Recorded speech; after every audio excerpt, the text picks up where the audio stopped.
Chapter 5, Routine Correspondence. So this week we're going to be taking a look at routine correspondence, and this is going to cover most of the writing that you'll do in the workplace. So those kinds of workplace correspondence will be letters, memos, and emails. We will get into some short reports and longer reports, but those are going to be separate units, so haven't forgotten about those. They're just going to be in their own separate chapters. So first and foremost, we're going to take a look at the formatting of letters, memos, and emails. Going to talk a little bit about Netiquette, and of course we're going to discuss the importance of style and tone in correspondence.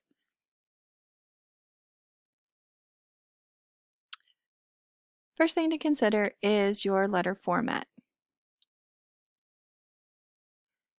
Keep in mind that letters have a standard format. You might have learned this in high school if you took any kind of typing class. So let's go ahead and take a look at the formatting of a letter. At the top, you will have your actual return address. Next, you'll have the date that you're sending out the correspondence. Then you'll have the recipient's address. Next, you'll have the salutation. That should be formal. There are a couple of ways you can do this, and again, there are more details if you check back in your textbook, but you always want to make sure it's formal. A word of advice, make sure you're using the correct honorific. Make sure the title is correct. So if the person holds a doctorate, make sure you're using doctor. Whatever title they hold, make sure you're using that correctly. Here you want to have your reason for writing, your proposal submission, anything like that. You want to put that in bold. Here's some details with notes about enclosures. Then you have your actual introduction paragraph. Page number at the top if it goes on for more than a page. Closing sign off, your actual signature. There are 4 spaces here. Your closing information include your email address, your contact information. If anybody else is going to have a copy of this, then CC, carbon copy. You probably recognize that, of course, from email too. Enclosure, so anything that you're including with the letter, you'll have noted here so that the person can make sure that they're receiving everything that you intended to include with this. So if they don't have a design rationale and a drawing package, they can come back to you and say, hey, I didn't have all of these items with this. So that's how you would format a letter. Next, let's take a look at email format. So here the addressing information of email formats, it's kind of done on its own, of course. You know that in the to field, you put the email address. From, of course, is your email address. Date is automatically generated. And then, of course, we've talked a little bit in other areas about subject lines. Again, you want to be clear on what your subject is.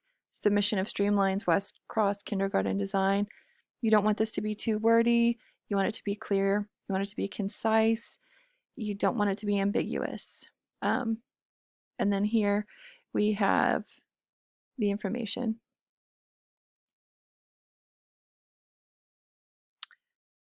So if you want it to be more formal, and if this is a more formal email, I would suggest including your signature, a full signature block. Most of you already have those full signature blocks. With your M numbers and things, I would encourage you to keep that in your professional email as well.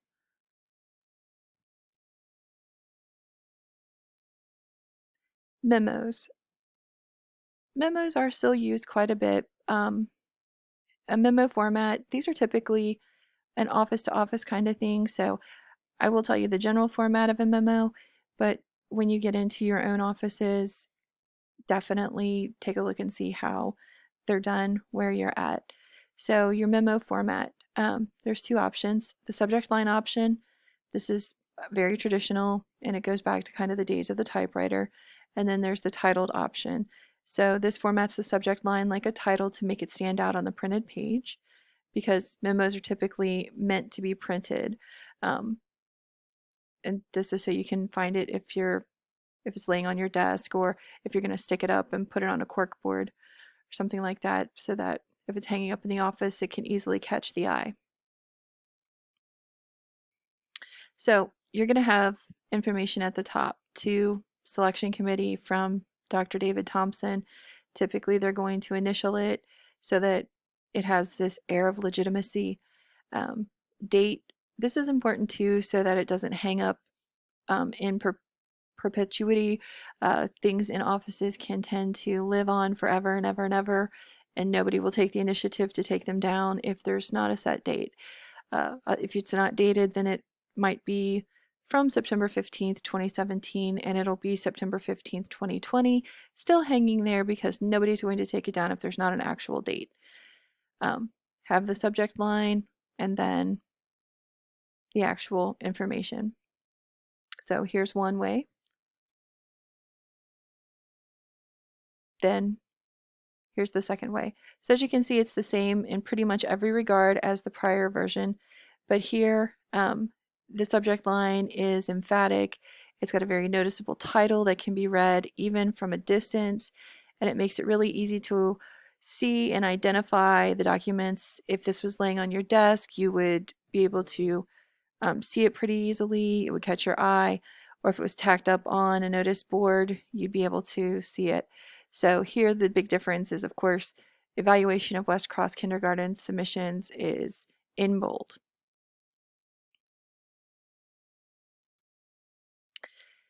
So now let's talk a little bit about email etiquette, or Netiquette. And if you've taken an online class before and you're in an online class now with me, you've at least pretended like you've read the Netiquette policy. So now you are hearing it again. Some general Netiquette rules of thumb and how to handle emails in the workplace. So I will tell you, many careers have been undone by careless or thoughtless emails. Don't let that be you. I will tell you the best advice I can give you. Treat every single bit of digital correspondence like everyone in your company is reading it. Let me say that again. Anything digital, treat it like everyone can read it, that everyone is reading it, everyone could read it, everyone is actively reading it. Whether or not you're intending to send it to everyone, whether or not it's meant for everyone, treat it like they are. If you don't want everyone to read it, don't put it in an email correspondence. Don't put it electronically. Because the fact of the matter is, in this day and age, it could very well go out to everyone. See, that's not a bullet point. That's just some advice from me to you. I've seen many emails go out that were not intended for everyone and just decimate people's careers just because they were careless with reply to all, where somebody else was careless with reply to all, sent to the wrong person. I worked at a company, there were hundreds and hundreds of Jennifers. There were hundreds of Jennifer K's, and I've gotten so many wrong emails. And people are careless and sloppy. Don't let that be you. Treat everything like it's in the public eye. So keep that in mind. But for the actual legitimate, real book advice, remember you're creating a permanent record. This stuff will stick around long after you're gone. Workplace emails are the property of your employer. I can tell you, as somebody who worked for a major bank in the Cincinnati area, if we suspected that you were abusing work email, as your supervisor, I could contact IT. Your email box would then be hooked up to mine, and I could monitor all of your incoming and outgoing emails. I could read every single thing that was coming into your email box and that you were sending out, and you wouldn't even know it. And that way I would be aware of whether or not you were truly abusing work email. In another department, I had a person who became aware of an inter-office affair that was going on, all of those emails were not private anymore, because work email is the property of work. So don't carry on through your work email. Keep your private life private, keep it separate. And again, know that anything you're sending out, it's your employer's. Remember too that your emails are archived by law to form a permanent record in some industries. Next, don't be too casual. Oftentimes at work, we become very familiar with one another. We have those interpersonal relationships. Maybe we're even going to dinner with one another, going to lunch with one another, and it's tempting to be very casual with one another. But there are times too when other people might be brought into emails who we're not so friendly with. We haven't formed those bonds with. And if it's a work email, make sure we keep it professional. So always make sure you have those greetings, always make sure you close it. So if it's not something purely casual, hey, are we going to go to lunch today or something like that, you want to make sure that you keep it professional, because remember, a business email is a business document. So make sure you're not using slang, emoticons, instant message acronyms, things like that. I will say too, as far as using emoticons or emojis like smiley faces or instant message acronyms like LOL and things like that, that's very workplace dependent. In some workplaces, it is acceptable to use a smiley face or to say LOL or something like that. So don't go into your new workplace and immediately use them. Kind of gauge the temperature and see how things are, and then get a few emails, see if other people use them, and let that be your guide. I would say never use those with people outside of your organization. Keep things professional always, and let that kind of guide your judgment. Always, always, always, don't be hasty. Let me say that again. Don't be hasty. You will never regret pausing to reread your emails before you hit send, to double check your tone, your grammar, and making sure that your email is complete. Especially your tone. And I've learned this the hard way. I'm a very direct person, and this was a huge issue for me when I started teaching. I didn't want to be one of those teachers who left people hanging for hours and hours and hours to get a response, because I knew what it was like to be a student and wait for a response. So I was always like, okay, I'm going to be responding really, really fast and just get that answer out to them. So I'd get an email and I'd hurry up and respond. And it wouldn't have like a hello or hi, how are you today? There was no fluff. It was just respond. And people took that to be very direct. And as a result, it seemed like I was just way too direct, way too impersonal, and things like that. So definitely take a minute and watch your tone. Always make sure that you check for grammar and completeness. You don't want to have to send multiple follow-up emails because you haven't answered all the questions. You want to check for basic grammar. And by this, I mean you don't need to map your sentences and make sure that you are looking at like antecedents and gerunds and things like that. No, I'm talking basic grammar like your third grade brother could do. So, what I mean by that is, are you spelling things correctly?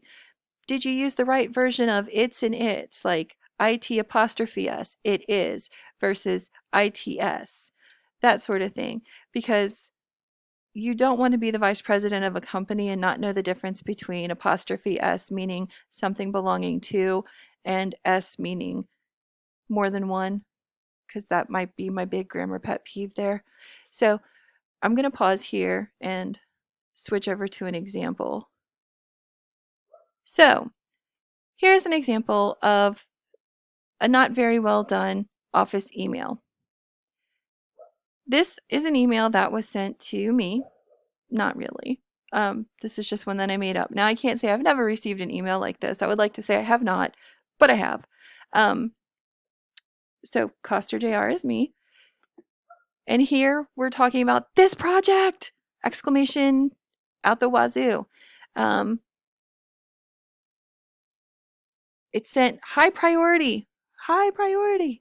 Now, I'm not sure why, because it's not very clear what project, of course, but also CC'd Coster JR's boss, and my boss's boss, and my coworker, and everyone I have ever met in my life. None of these people are relevant to whatever this project is. So, here we say, Jen. Far too casual for this. As per my last email, I think it's necessary that we interface ASAP to contemplate a scheduler to convene the account for Grigson. When we met at COB yesterday, it seemed like this was urgent, but I haven't heard back from you since my last email below. Here we go. I highlighted the time so you and Janet will know I have been putting in the hours on this project. If you could advise of any changes immediately or additions, takeaways, I'll get everything updated so we can intermingle with the client and get projecting this project forward. Cheers, Pat Egerson. So Pat sent this to me Friday, May 15th, 2020 at 2:36 a.m. Now, 2:36 in the morning on a weekend. You know, when Jen worked in the business world, Jen was the go-getter too. However, people do sleep sometimes and occasionally take the weekend off.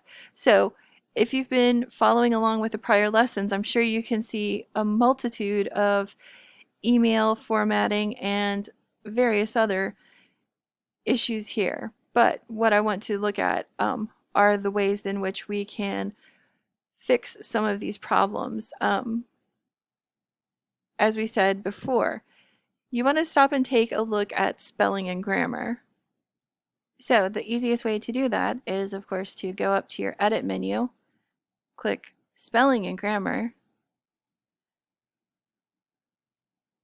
and let it do its thing.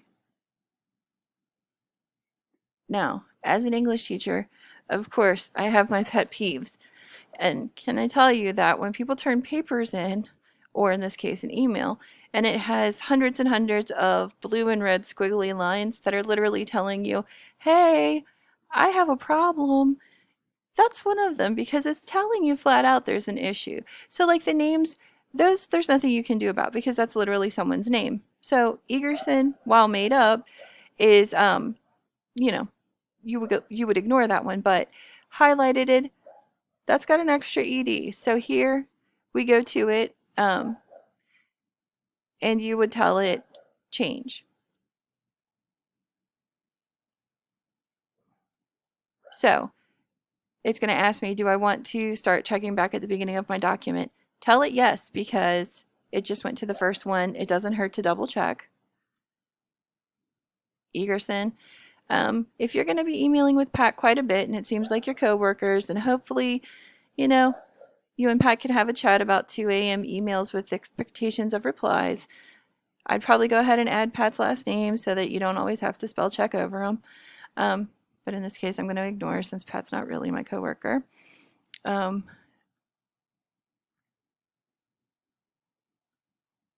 So here we have a grammar issue. Doesn't hurt to know some basic grammar, and hopefully you understand this one. It's and it is basically IT apostrophe S breaks out into it is. As for my last email, I think it is necessary that we interface ASAP. So it is should be here. We want to change that.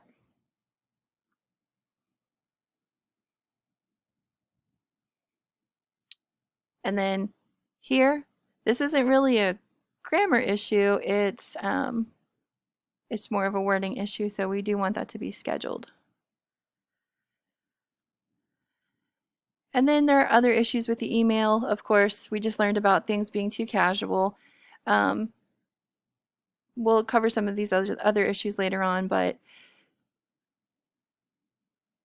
with the hypersonic subject line, probably want to dial that back. You also really want to stop and think, do I need to email Jen's boss, the boss's boss, the coworkers, and everyone she's ever met in her life? Probably not.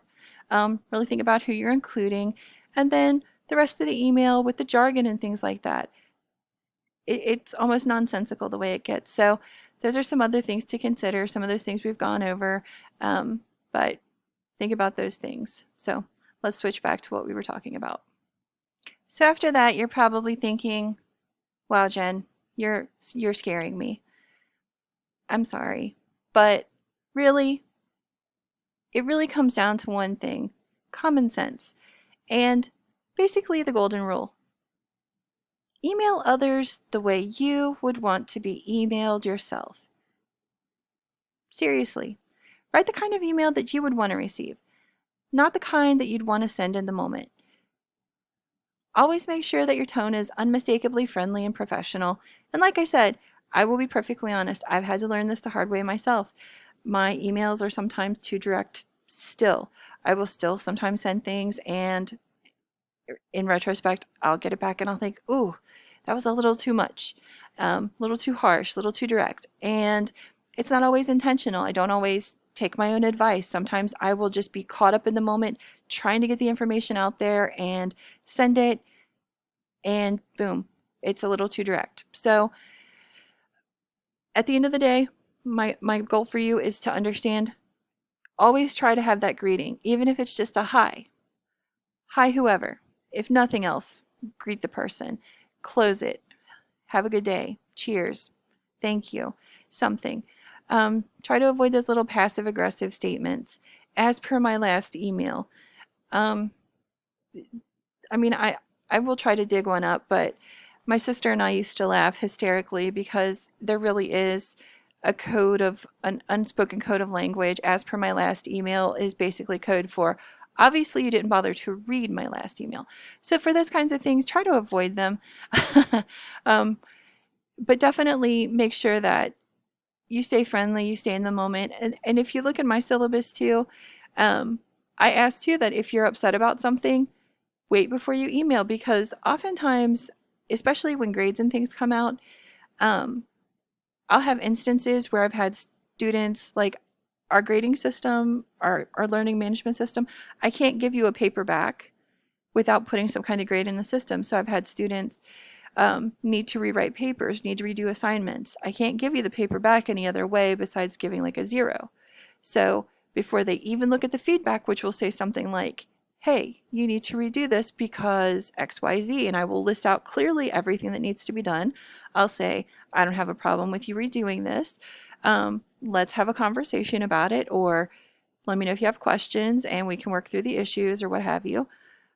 I will get these flaming emails, just rage filled. And then that's an awkward conversation because you've tried to like light me up in an email when I've left you pretty clear feedback. And it's like, well, don't do that. So try to remember, just calm down and send the email when you've had a minute, or don't.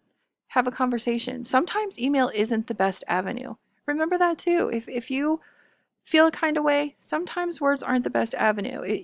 Phone call might be better. Target your email. Don't copy your email to people who don't need to know. Oh my gosh, reply to all. Have you ever been stuck on one of these? It's endless. Reply to all, reply to all. And it's like, I did not need to know this. Nothing drives me more nuts. If I don't need an answer to the question that was asked about you personally, just don't hit reply to all. Sometimes it happens accidentally, but just be cognizant of it. And then with email too, set aside time and respond promptly. With me, managing email, especially as a supervisor, was a very hard thing to manage. I felt like I needed to respond immediately to everyone, and it can be a huge time suck. Make sure that you set aside time just like you would for anything else. Unless it's marked urgent, chances are it's fine. Otherwise, it'll become your whole day. So you can concentrate on it, you can spend time on it, and do it properly. That way you don't run into some of these problems with Netiquette. Remember too, email's not the same as instant messaging. Avoid overemphasizing. Much like anything else, all caps and exclamation points are typographical shouting. Sometimes they'll get you caught in a spam filter. Try not to eliminate the email thread. Sometimes it's necessary so people can get their way into the email conversation, and they'll need to read those prior emails to make sure they understand everything that's going on. When I was a supervisor, it was very frustrating if I didn't have the prior emails to understand what was going on. If an employee came to me with an issue and forwarded me the last exchange, but I didn't have the 20 exchanges prior to that, that's not very helpful. If I can read everything that's happened up until now, that is helpful. So make it easier on your readers. Keep the email thread going. Try to avoid using the recall request. It's unprofessional if you get caught. Sometimes it's necessary. If you leave something important out, it's sometimes easy to recall it and then add it.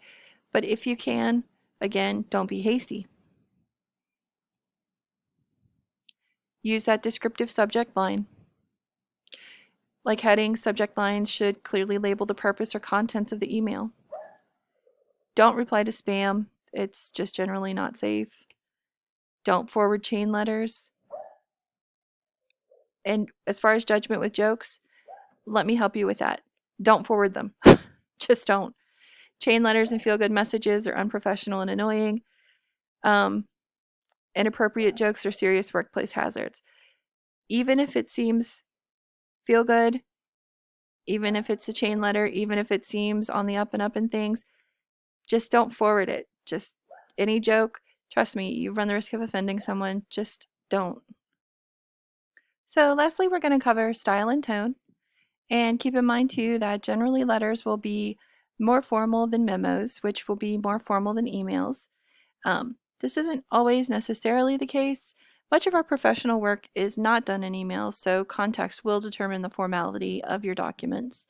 So keep in mind that an email written to a client will be more formal than one sent to a colleague, and maybe more formal even than an internal memo. So again, it's always going to be dependent on who you're emailing or writing to and what the context of the situation is. So again, keep all the situations and the audiences in mind when you're doing any kind of writing.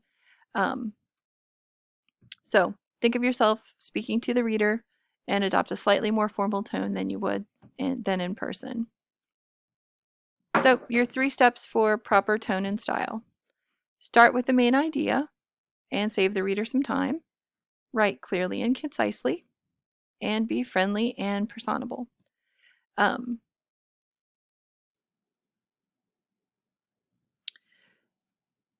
So with style and tone, of course, we dealt with this in chapter 1, and then in chapters 2, 3, and 4, we also covered these concepts. And remember too that correspondence represents a personal interaction. It's not really like a report or a contract or a proposal.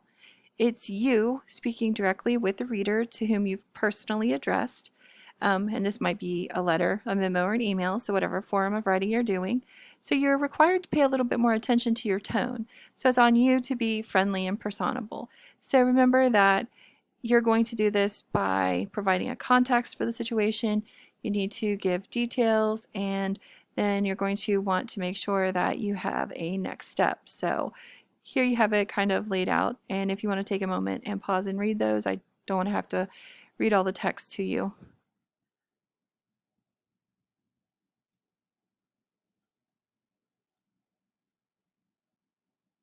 So let's take a look at this.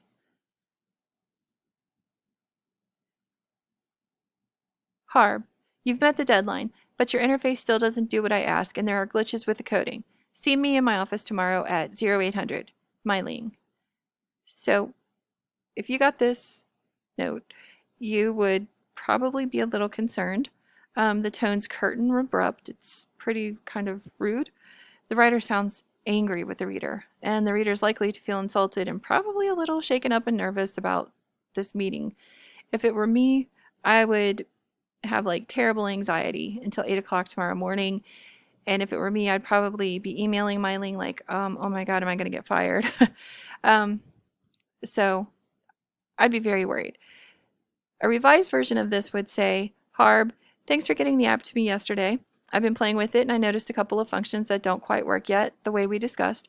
Also, when I took a closer look at the coding, I found some areas that I felt we could improve. Can we have a chat about this tomorrow at say 8 a.m. in my office? I've got a busy schedule and want to clear this up first thing so you can get going on the changes. Thanks, My Ling. So if you take a look, you can see that this has got a much friendlier opening. Words like playing creates a much more playful tone, and have noticed kind of makes this seem like it's more of an observation versus this big, glaring, huge error that Harb's made. The writer doesn't seem to be as concerned or just as angry. Make improvement sounds helpful or neutral, like, you know, there's some issues, but there's some things that can be improved. It doesn't sound like a hopeless situation like, Harb, you've screwed this up to the point where I don't know if there's any coming back from this. Chat sounds much more friendly versus just this terrible, terrible thing that's beyond repair. The early morning meeting is explained versus 8 a.m. It's executioner time. Here it's more like 8 a.m. because my schedule's jam-packed. This is the only time I had, and that way I can get it on your schedule and you can work on it throughout the day. Thanks. It sounds like, hey, you're helping me out. I appreciate it. And it's just a friendlier way to close. Not like, you better get in here. You've really made it a problem and it's got to be handled. So she's saying the same thing, just in a completely different way. So just remember, to achieve that proper tone, consider your writing from the reader's perspective. Try not to sound angry, negative, or condescending. Try not to use overly formal or archaic language. If you wouldn't say it when speaking with your reader, try not to write it. Don't say things like, I'm shocked that you would, your report is wrong, we trust that you will, enclosed please find, it would be appreciated if you would, if any questions should arise, do not hesitate to contact the undersigned, those kinds of things. Instead, say things like, I was surprised that you, I've double checked some of the calculations, and please, enclosed is, or I have enclosed, again, please, and please call if you have any questions. So just some small minor changes. And while they seem very simple and no-brainers, they do go a long way. And like I said too, keep in mind, if you wouldn't want to be on the receiving end of your email, don't send it.